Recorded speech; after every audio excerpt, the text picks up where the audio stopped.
Psaume 78. Moi, je vais lire encore dans la version Bible juive complète, qui dit ceci, dans Maski d'Azaph, c'est-à-dire Psaume d'Azaph, Cantique d'Azaph. Écoute, mon peuple, mon enseignement. Tourne tes oreilles vers les paroles de ma bouche. Je te parlerai en parabole et je t'expliquerai les mystères des temps anciens. Verset 3. Les choses que nous avons entendues et connues et que nos pères nous ont dites, alléluia, nous ne les cacherons pas à leurs descendants. Nous raconterons à la génération à venir les louanges d'Adonai et sa force, alléluia, les prodiges qu'il a accomplis. Verset 5. Il a suscité un témoignage en Jacob, alléluia. Il a établi une Torah en Israël. Il a commandé à nos pères de faire connaître cela à leurs fils, afin que les générations suivantes l'apprennent. Ces fils qui ne seront pas encore nés, qui s'élèveront eux-mêmes et le raconteront à leurs propres fils, qui pourront alors mettre leur confiance en Dieu et n'oublieront pas les œuvres de Dieu, mais obéiront à ses mishvot, c'est-à-dire à ses commandements. Donc d'abord, je reprends d'abord à partir du verset 5 en fait. Il va parler de deux choses. Alléluia. Dieu a suscité un témoignage en Yaakov. Alléluia, alléluia. Et il a établi une Torah en Israël. Et il a commandé à nos pères de faire connaître cela à leurs fils. Donc Dieu, dans la vie d'Israël, va établir deux choses. Dieu va accomplir deux choses en fait, au milieu de son peuple. C'est ces deux choses-là qui seront comme les bases de la relation, l'alliance qu'il y aura avec son peuple. Il dit d'abord, il a suscité un témoignage en Yaakov. Alléluia. Un témoignage. Et il a établi une Torah en Israël.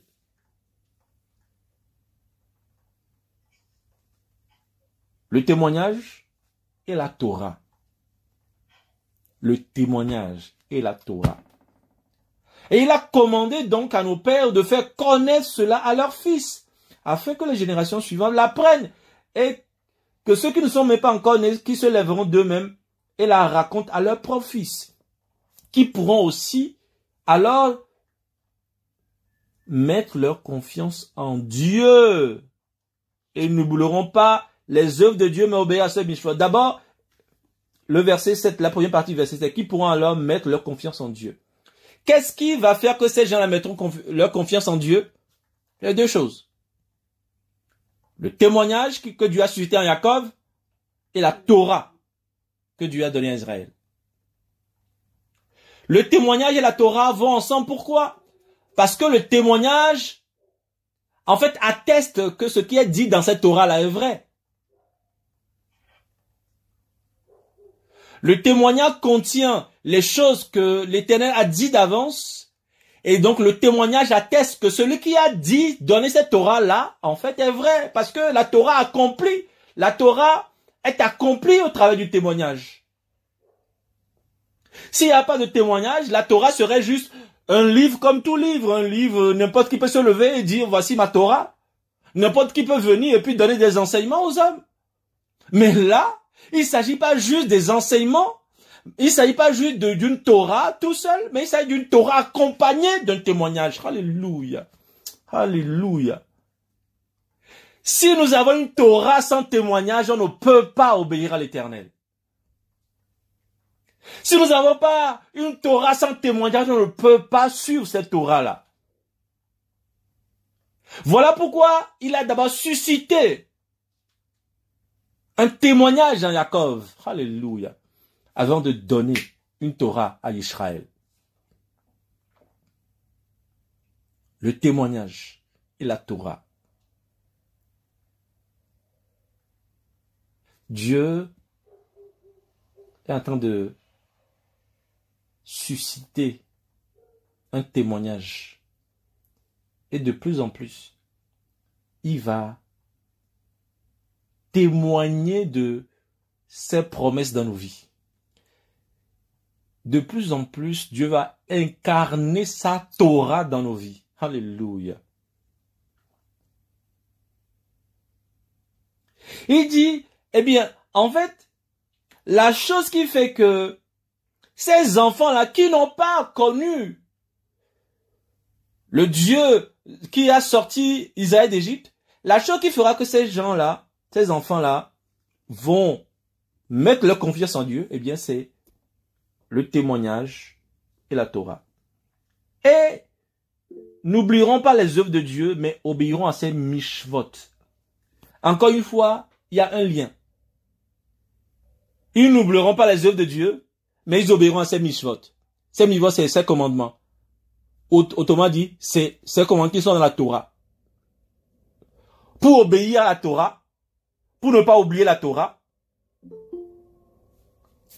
ou bien pour obéir à la Torah, eh bien, il faut se souvenir de son témoignage.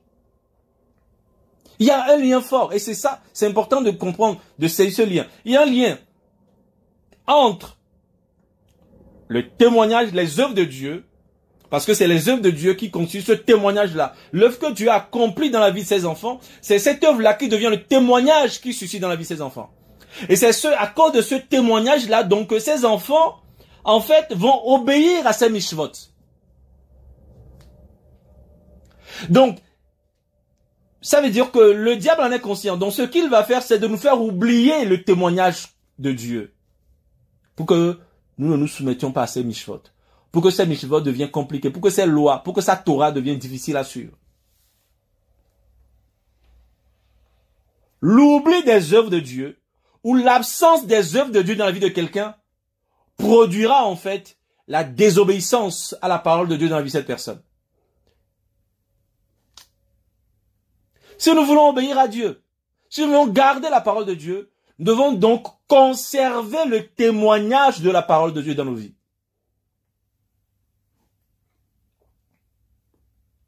Et ce n'est pas tout, on continue. Au verset 8, donc on est en train de lire Psaume 78, pour Franck qui vient d'arriver, on est au verset 8. Alors ils ne seront pas comme leur père, une génération entêtée, rebelle, une génération au cœur non préparé. Dans vos versions, c'est écrit au cœur non ferme. Mais en fait, le mot traduit par ferme, en réalité, le même mot est traduit dans nos versions. Et pour ça, j'aime beaucoup la traduction qui est faite dans cette Bible-là. Il est dit, une génération au cœur non préparé. Alléluia, alléluia. Je relis. Alors ils ne seront pas comme leur père, une génération entêtée, rebelle, une génération au cœur non préparé. Alléluia. Et dont l'esprit est infidèle à Dieu. Le cœur a besoin d'être préparé pour obéir à Dieu. Le cœur a besoin d'être préparé pour pouvoir tenir et marcher avec Dieu. Le cœur a besoin d'être préparé pour pouvoir garder les paroles de Dieu. Et il dit, ce peuple-là, cette génération-là, des pères, des pères de ce peuple-là, eh bien, cette génération était rebelle, était entêtée, parce que c'était une génération au cœur non préparé. Le cœur non préparé. On pourrait dire aujourd'hui encore, au cœur mal disposé. Est-ce que nos cœurs sont préparés à garder les mishvot de l'Éternel, d'Élohim, et dont l'esprit est infidèle à Dieu? J'ai vraiment cette traduction-là de génération au cœur non préparé, c'est quelque chose qui m'a interpellé. La préparation du cœur. Au cœur non préparé, ça peut être encore au cœur non circoncis. Un cœur non circoncis. Un cœur non préparé. Un cœur qui n'a pas été défriché. Un cœur qui n'a pas été travaillé, qui n'a pas été modelé. Un cœur qui n'a pas suivi qui n'a pas suivi les étapes. Un cœur qui a sauté les étapes. Alléluia. Ce qui arrive à un cœur qui a sauté les étapes, c'est qu'il ne pourra pas tenir dans la durée. Et cette génération n'a pas tenu dans la durée. Au verset 9. Bien qu'armé d'arcs et de flèches, le peuple d'Éphraïm a tourné le dos au jour du combat. Ils n'ont pas gardé l'alliance de Dieu. Et ont refusé de vivre selon la Torah. Ils ont oublié ce qu'il avait fait. Alléluia. Les prodiges qu'il avait montrés. Encore, on arrive toujours encore à ce lien. Le peuple a refusé de vivre selon la Torah. Et le peuple a oublié ce qu'il avait fait. En fait, c'est cet oubli-là qui a une conséquence. Parce qu'on oublie ce que l'Éternel avait fait. Eh bien, alors, la conséquence, c'est que on devient insoumis à sa parole. Et donc, quand il parle de témoignage, donc, de quel témoignage parle-t-il? Ici, il va commencer par rentrer maintenant dans les détails de ce témoignage-là. Alléluia. C'est pourquoi nous prenons égard. Nous prenons égard, en fait, au témoignage. Au verset 12. Il fit des choses merveilleuses en présence de leur père dans le désert d'Égypte, dans la région de Tsoan. Verset 13. Il partagea la mer et les fit traverser, faisant se dresser les eaux comme une muraille. Verset 14. De jour, il les conduisait par une nuée, et toute la nuit par la lumière d'un feu. Il brisa les rochers dans le désert. Il les fit boire comme si c'était des profondeurs infinies. Alléluia. Oui, il fit sortir des courants d'eau du rocher. Il fit couler l'eau comme les fleuves. Dieu a donc fait, c'est ça qu'il appelle le témoignage qu'il a suscité à Jacob. Dieu a donc rendu tout ce témoignage-là de qui il est à son peuple.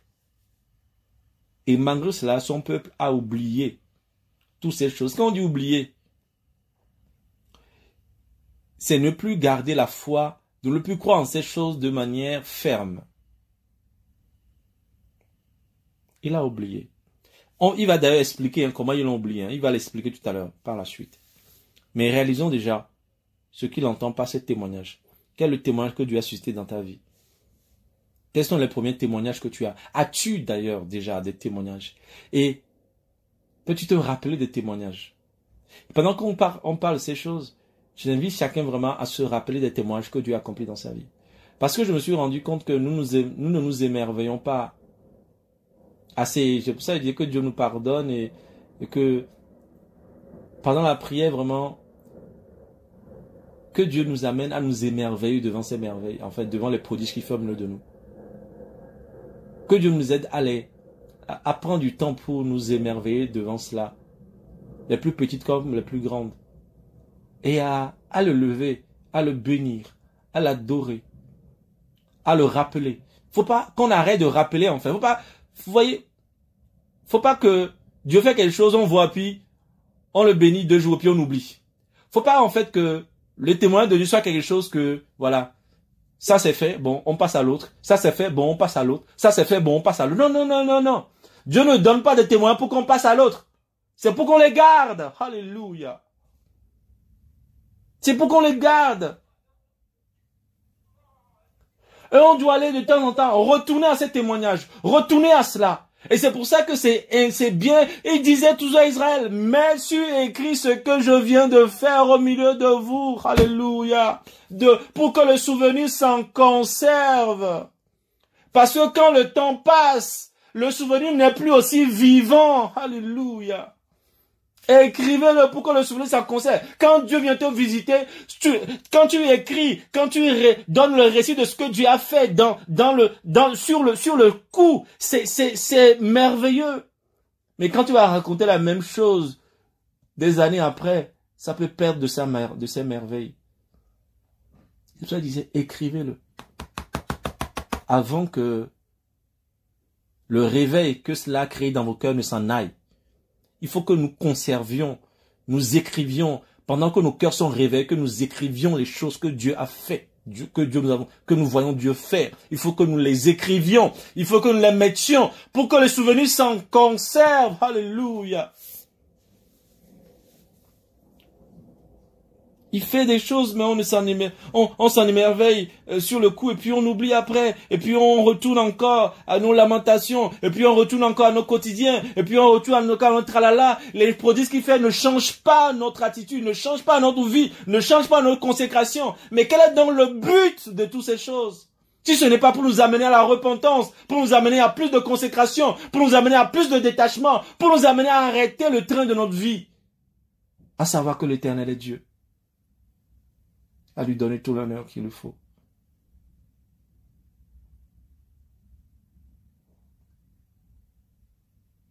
Mais regardez ce qu'il dit au verset 17. Alléluia. Ce passage est terrible. Alléluia. Cependant, ils péchèrent encore plus contre lui. Ils se rebellèrent dans le désert contre le Très-Haut. Verset 18. Dans leur cœur, ils éprouvèrent Dieu en exigeant de la nourriture qui satisferait leurs désirs insatiables. Et regardez comment ils ont tenté Dieu. Regardez le péché qu'ils ont commis. Au verset 19, oui, ils parlaient contre Dieu en demandant. Alléluia. Dieu peut-il étendre une table dans le désert? Verset 20. Il est vrai qu'il a frappé le rocher et l'eau a jailli, jusqu'à ce que les wadis débordent. Mais qu'en est-il du pain? Alléluia. Ça sent le serpent, en fait. Cette pensée-là, ce questionnement-là, ça sent le serpent. Mais qu'en est-il du pain? Mais, en fait, parce que quand je lis ça, je vois la réponse du serpent qui vient vers Ève. Dieu a-t-il vraiment dit? Il vient mettre ces pensées-là, ces questionnements dans le cœur du peuple ici. Mais qu'en est-il du pain? Oui, c'est vrai que Dieu a frappé le rocher et l'eau a jailli. Mais qu'en est-il du pain? Peut-il aussi vous donner du pain dans le désert? Peut-il en donner? Peut-il fournir de la viande à son peuple? Ça c'est purement le serpent. Quel questionnement! Celui qui a donné, celui qui a séparé la mer Rouge, celui qui a frappé le rocher pour que l'eau en jaillisse de manière infinie. Maintenant, l'homme se questionne. Mais qu'en est-il du pain? Peut-il aussi dresser une table dans le désert? Je sais qu'il a pu donner de l'eau, mais peut-il donner du pain aussi? Peut-il donner de la viande aussi? Oh mes amis. La vie du verset 21, c'est pourquoi lorsqu'Adonai entendit, il fut irrité. Alléluia. Dieu est irrité. Lorsqu'après nous avoir démontré sa puissance hier, on se retrouve dans une situation et on se demande si Dieu peut aussi nous sauver de cela. Est-ce que Dieu aussi peut nous délivrer de ça? Est-ce que Dieu est capable de me guérir de ça aussi? Est-ce que Dieu est capable de m'ouvrir cette porte-là aussi? Est-ce que Dieu est capable de m'utiliser aussi? Est-ce que Dieu est capable de faire ceci aussi, ceci aussi? Ces genres de choses irritent Dieu, mes amis. C'est pour ça que nous devons nous repentir. Toutes les fois où nous sommes interrogés, où le serpent jetait ses semences dans nos cœurs. Regardez bien ici, la Bible dit que dans leur cœur, ils éprouvèrent Dieu. Ce n'est pas dans leur bouche, hein. C'est pas dans leur bouche d'abord, c'est dans leur cœur, ils éprouvaient Dieu. Ils commençaient par se demander, par se poser des questions. Est-ce que Dieu peut, ça là quand même, c'est dur quand même. Hein. Là, quand je vois mon état, quand je vois ma situation, est-ce que Dieu peut faire ça aussi? J'entends que Dieu a fait ceci, j'entends que Dieu a fait cela. J'entends que Dieu a ouvert la mer Rouge, mais ces choses-là, qu'est-ce que Dieu peut faire pour moi? Est-ce que Dieu peut m'ouvrir aussi la mer Rouge?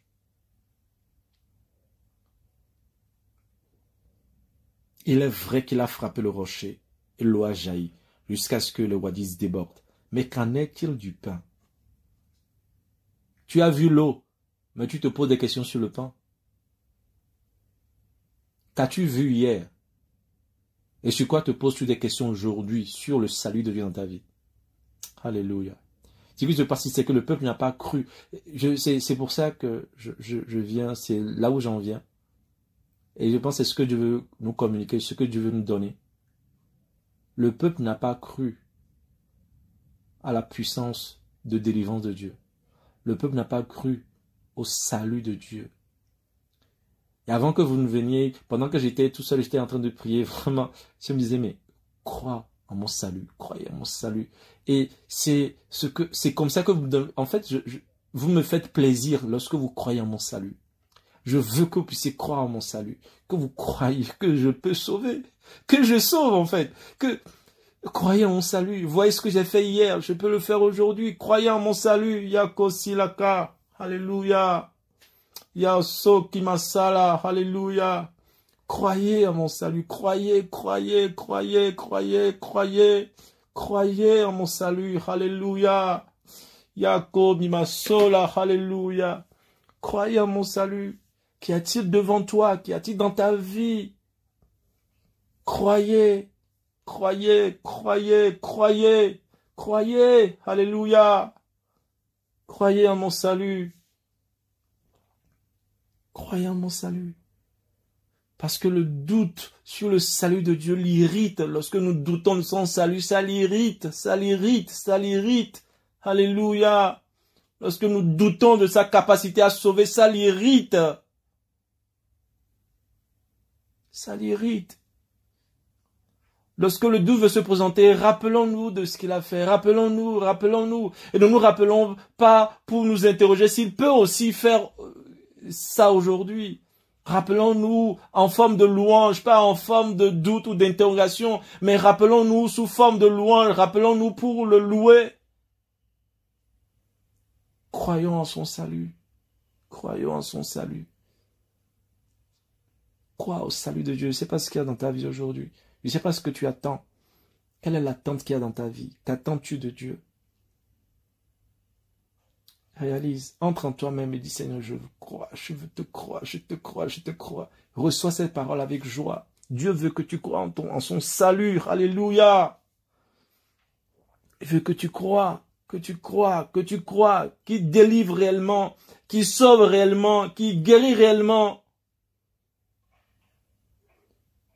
Ne dis pas, oui, il a sauvé, oui, il a guéri une femme en perte de sang, mais bon, moi, est-ce qu'il peut aussi le faire pour moi? Non! Croyons en son salut. À chaque fois que nous le voyons faire quelque chose quelque part, disons-nous qu'il peut faire plus que ça dans nos propres vies. Alléluia.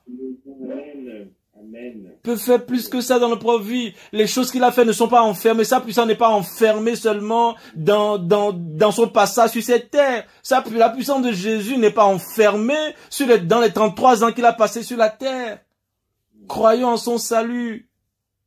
Amisola. Et prenons chaque fois qu'il se manifeste, chaque fois qu'il manifeste son salut quelque part, disons-nous que ce salut est possible pour nous aussi. Il peut le faire pour nous. Il peut aussi nous toucher de la même manière. Il peut aussi nous changer de la même manière. Il peut aussi nous transformer de la même manière. Il peut aussi ouvrir les portes de la même manière. Il peut aussi changer le mal en bien de la même manière. Il peut. Alléluia. Et surtout, il nous demande d'y croire, d'y croire, d'y croire, d'y croire, d'y croire de tous nos cœurs, d'y croire. De ne jamais douter de ces choses. Dieu veut déployer la puissance de son salut, sa puissance de délivrance. Il veut que nous croyons en ce Dieu. Alléluia. Le Dieu de salut, le Dieu qui sauve ceux qui croient en lui. Alléluia. C'est pourquoi, lorsqu'Adonai entendit, il fut irrité. Un feu s'embrasa contre Jacob.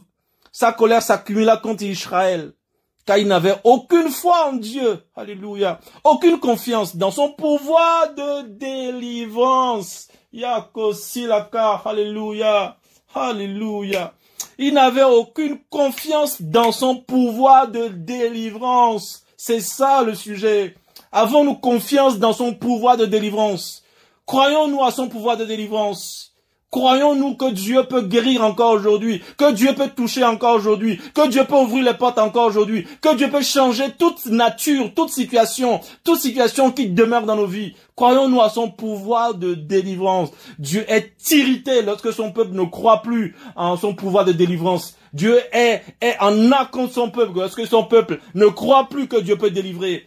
Lorsque son peuple se refroidit Le refroidissement est un signe, un refroidissement dans l'adoration, un refroidissement dans la poursuite des choses de Dieu est un signe que nous ne croyons plus à son pouvoir de délivrance. Parce que qu'est-ce qui nous refroidit?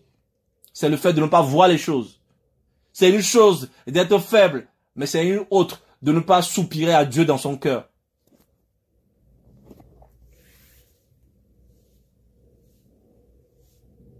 Ne pas croire, ne pas faire confiance dans son pouvoir de délivrance. Que Dieu loin cela de nous. Que c'est une malédiction, que Dieu loin cela de nous. Que nous puissions faire confiance dans son pouvoir de délivrance. Il parle de son pouvoir de délivrance. Il a le pouvoir de délivrer. Mais croyons-nous, faisons-nous confiance. Alléluia. Il ne dit pas seulement croire en son pouvoir. Il dit ici aucune confiance dans son pouvoir de délivrance. La confiance. Il ne dit pas juste, oui, je crois que Dieu a le pouvoir de délivrer. Non, il dit, as-tu confiance que Dieu peut délivrer? As-tu confiance en son pouvoir de délivrance? La confiance. Parce que croire, là, ça devient un peu trop léger. As-tu confiance? As-tu confiance dans son pouvoir de délivrance? Qu'est-ce que Dieu ne peut délivrer dans nos vies? Qu'est-ce que Dieu ne peut délivrer dans nos vies? Alléluia. Alléluia. Qu'est-ce que Dieu ne peut délivrer dans nos vies? Avons-nous vu des choses? Qu'avons-nous vu avec lui en fait? Qu'avons-nous vu avec lui? Et pour certains effectivement n'ont pas encore vu beaucoup de choses avec lui. Et c'est pour ça qu'il est en train il va commencer par susciter davantage. Il va susciter davantage et davantage. Je vous dis, regardez, il y a différents temps qui vont arriver dans la vie de certains. Dieu va susciter effectivement des témoins dans vos vies. Mais attendez-vous, après ces temps-là de témoignage, viendra des temps d'absence de Dieu. Où vous allez devoir vous souvenir. Vous allez devoir vous souvenir de ces temps de témoignage. C'est pour ça qu'il faut les marquer. Il faut les marquer. Il faut les marquer. S'il a exaucé à une prière dans vos vies, ou que vous êtes sûr que ça, c'est un exaucement d'une prière que vous avez fait, marquez-le. Si il a fait quelque chose dans vos vies, où vous avez su que ça là, c'est la main de Dieu, marquez-le. Marquez chaque fois que la main de Dieu se manifeste dans nos vies. Marquez-le. Marquez-le. Pour ne pas tomber comme ce peuple qui n'avait plus confiance en son pouvoir de délivrance. Marquons-le. Marquons les merveilles de Dieu. Nous les marquons pour que nous puissions les raconter aux générations suivantes. Pour que nous puissions les raconter à l'église. Quand on dit les générations, c'est pas seulement nos enfants, mais c'est l'église. L'église a besoin de connaître ça pour que l'église ne se détourne pas de la Torah de Dieu. Le témoignage aide l'église à demeurer dans le Torah de Dieu. Une église qui n'a pas de témoignage, cette église ne peut rien, ne peut aller nulle part. Nulle part. C'est pour ça, rendons grâce à son témoignage. Contemplons son témoignage. Écrivons son témoignage. Et rappelons son témoignage. Célébrons son témoignage qu'il a suscité dans nos vies. Alléluia. Parce que ces célébrations est la manifestation d'une confiance dans son pouvoir de délivrance. Demain, si nous pouvons marquer cela quelque part, il n'avait aucune foi en Dieu, aucune confiance dans son pouvoir de délivrance. Alléluia. Aucune confiance dans son pouvoir de délivrance. Dans Louis II, il est dit, parce qu'il ne crut pas en Dieu, parce qu'il n'eut pas confiance dans son secours. Vous voyez, je trouve que le pouvoir de délivrance est bien plus fort. Avons-nous confiance au secours de Dieu. Avons-nous confiance à son pouvoir de salut, de délivrance. L'Éternel délivre. Mais il veut que son peuple croie qu'il délivre encore. De tout. De tout, de tout, de tout, de tout, de tout. Alléluia. Vous vous rendez compte que, vous voyez, des choses simples. Il y a certaines choses qu'on va considérer simples. Mais la Bible a laissé le témoignage, un témoignage sur la guérison d'une fièvre. La mère de Pierre était malade. La belle-mère, de Pierre était malade. Jésus est passé. La guérit. Pas une seule parole. Pourquoi la Bible a pris la peine de laisser ce témoignage-là? Pourquoi Dieu a fait des choses beaucoup plus glorieuses que ça? Pourquoi va venir parler de la guérison d'une fièvre? Parce que pour nous, une fièvre, ben c'est juste une petite guérison. Mais l'apôtre Jean dit, Jésus a fait encore beaucoup de miracles. Mais tout ce qui a été relaté dans ce livre a été fait pour que vous croyiez que Jésus est le Fils de Dieu. Le témoignage participe à l'évangélisation. Que les hommes croient qu'il est le Fils de Dieu. Le témoignage, le témoignage, le témoignage. Ton témoignage est ton évangélisation. Ton témoignage est ton évangélisation. Par ton témoignage, tu ramèneras à Christ, tu affermiras en Christ, tu consoleras en Christ. C'est ton ministère. Ton témoignage est le fondement de ton ministère. Alors écris-le, note-le, marque-le. Chaque détail. Chaque chose, peut-être qu'il n'y a que ton cœur qui a discerné cela. Personne d'autre de l'extérieur ne pourrait pas comprendre ce témoignage-là. Toi, mais toi, tu sais que la main de Dieu a fait quelque chose. Que ton cœur, qui a touché ton cœur. À chaque fois que tu as vu la main de Dieu, marque-le. Parce que les amis, les temps, Dieu vont arriver. Ceux qui ont le témoignage, ceux qui ont gardé le témoignage, pourront traverser ces temps. Ceux qui ont oublié le témoignage vont céder. Ils vont céder, littéralement, ils vont céder. Ils vont dire ces choses-là, c'est que des paroles. Ils vont dire, mais tout ça, c'est que des paroles. Tout ça, on ne voit jamais. Pourquoi? Parce qu'ils ont gardé la Torah sans les témoignages. Et la Bible est claire. Si on garde la Torah sans le témoignage, on ne pourra pas se soumettre à la Torah. La Torah doit toujours s'accompagner de témoignages. Que chacun écrit son témoignage. C'est bien de méditer la parole de Dieu. Mais je t'assure, en fait, cette parole de Dieu là, en fait, s'il n'y a rien qui te rappelle le Dieu qui l'a donné, tu ne pourras pas. Ça sera pour toi un jeu. Tu vas penser que c'est un jeu. Ou toi aussi tu vas servir Dieu comme les gens le servent sans aucun témoignage. Tu vas penser que c'est une blague en fait. Tu vas penser que les gens, comme beaucoup sont des comédiens, ils viennent devant et ils disent des choses dont ils n'ont aucune expérience. Toi aussi tu vas penser que c'est ça servir Dieu, c'est parler de Dieu simplement de la manière dont on comprend sans aucune expérience. Marque ton expérience. Marque ton expérience.